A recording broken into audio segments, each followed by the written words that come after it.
Guys, it's Jacob from Petioling. Just a short video here to show you how to install the mohair strip to your pet dog, just in case if anyone having any difficulties. The first thing what we're going to do is clear the channel with a small flat screwdriver.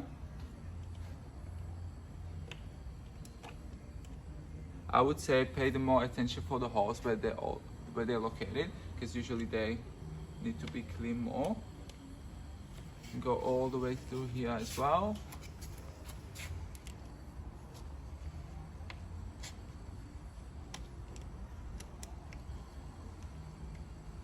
And the last one here.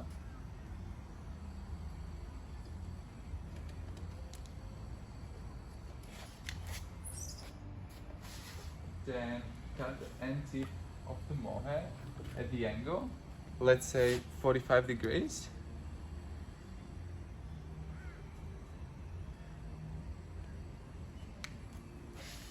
And begin to feed the mohair to the channel.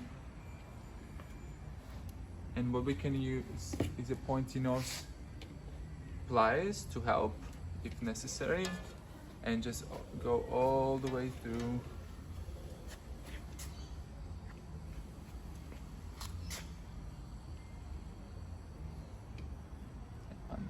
Until the end, and that's pretty much it. Hopefully we could help, and thank you for listening.